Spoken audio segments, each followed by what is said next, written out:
година, точно в 12 часа, на този ден от небето на България сирените вият и плачат.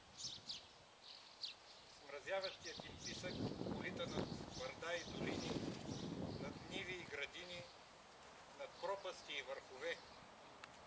Когато ехото им пропищи над градове и села, всички заставаме неподвижно в едноминутно мълчание.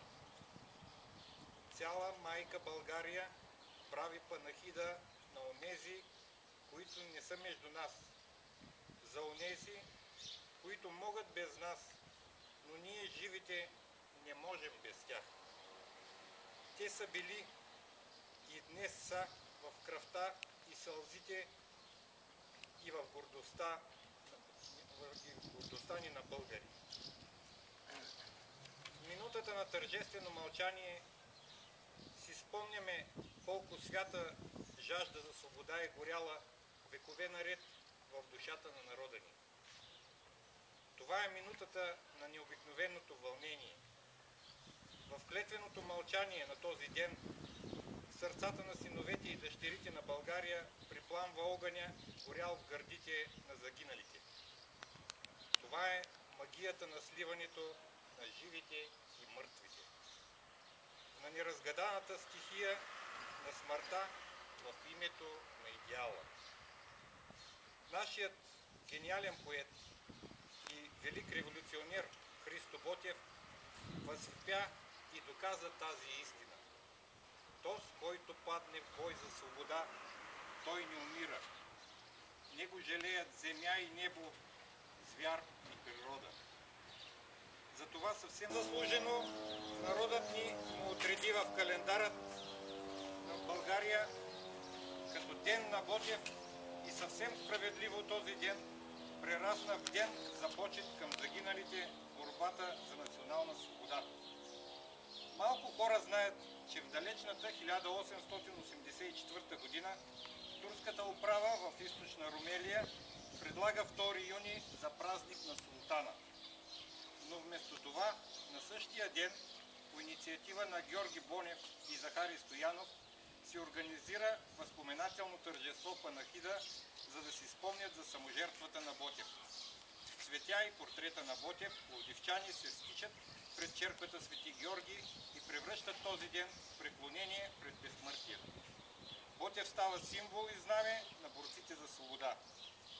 Може би никъде по света няма подобен ритуал. Под ничии други небеса не се застава в мълчалив поклон. Това е в името на един цял народ. Желая свободата. Да живее България!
Граждани също.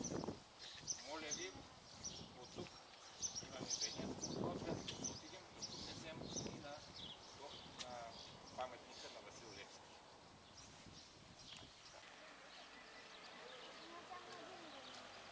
Да. Пратим.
Пасахме с четата, Байо. Залудо затрихме момчетата. Залудо избряхме Българио, като псета ни класка и нека. Рубова си робът робията, че що са за робът 5 века, щом овчари стадата си криеха и ни сочиха подли пътеки. Зато или главите ни горди, а надолски дервиши побиваха и цяла нощ гледа околчица, мълчалива, кръвта ни попиваше. Четем бе, кънтяха челата ни, дълба ги оловото жешко, из урвите псуваше вятърът, орлици се виеха тежко. Но сбъднах молитвата, спряха телата ни, полуголи, несквернати, диви, и ние кълняхме и плакахме, дяконе, ще възкръснат ли в българско живите? Ветровете са нашите мисли и тъмна вода е скръпта ни, като мъртво небе сме надвиснали 200 неми зловещи камбани. По-мъртви от мъртвите, мили народе, по-живи от живите, робе и скоте.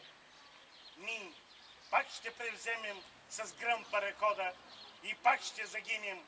Заклевам се, Ботев.